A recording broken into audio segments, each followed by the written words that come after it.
Je suis le bon berger, dit le Seigneur. Je connais mes brebis et mes brebis me connaissent. Le pasteur marche au-devant de ses brebis. Il appelle chacune par son nom et elles le suivent. Nous l'entendrons, le lirons dans l'évangile de ce 4e dimanche de Pâques, encore appelé dimanche du bon pasteur.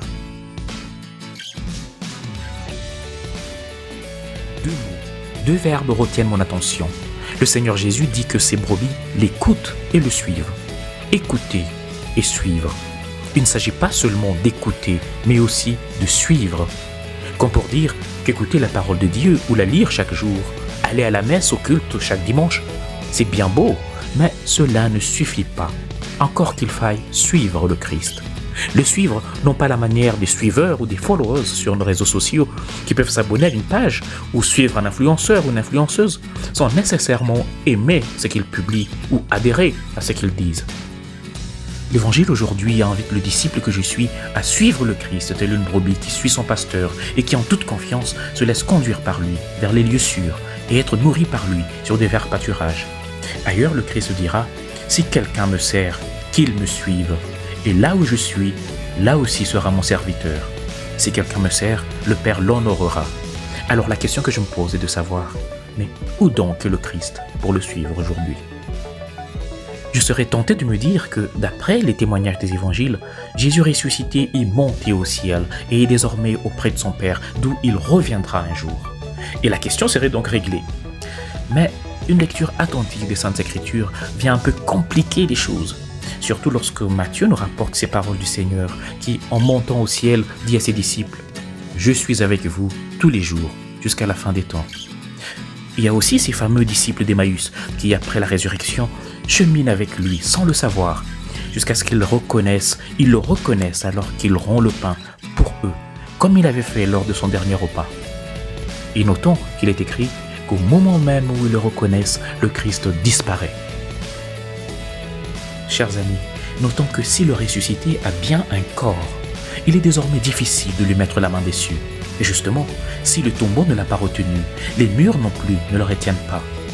Comme lorsqu'il apparaît et se retrouve au milieu de ses apôtres alors que les portes sont verrouillées. Son mode de présence a changé. Il ne rentre plus dans des schèmes auxquels nous sommes habitués. Sa résurrection a introduit quelque chose de tout nouveau et qui nous est totalement inconnu. En fait, Jésus ressuscité ne se donne plus à voir, mais plutôt à reconnaître, comme dans la parabole du jugement dernier, où il révèle qu'il était ceux qui avaient faim et à qui on a donné à manger, soif et à qui l'on a donné à boire, étrangers et que l'on a accueillis, prisonniers et que l'on a visités. Où donc est Jésus, que je suis invité aujourd'hui à suivre, tel une brebis son pasteur ? Jésus est donc réellement présent dans ces personnes qui sont à mes côtés et que je le remarque ou que je l'ignore. Mais il est aussi présent dans ce pain que l'on partage à la messe, son corps, mieux, sa chair qu'il donne à manger et dont il a fait une nourriture nouvelle. Il est encore présent dans sa parole que proclament les Écritures saintes et de beaucoup d'autres manières. Suivre Jésus, c'est ne donc pas seulement écouter sa parole chaque jour, aller à la messe ou au culte chaque dimanche ou m'appeler chrétien.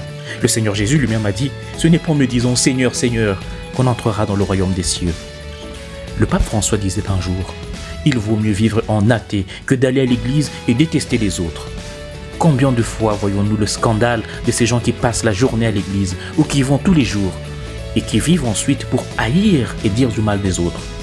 Si vous allez à l'église, vivez en tant que fils, vivez en tant que frère, montrez un véritable exemple. Prie donc avec moi.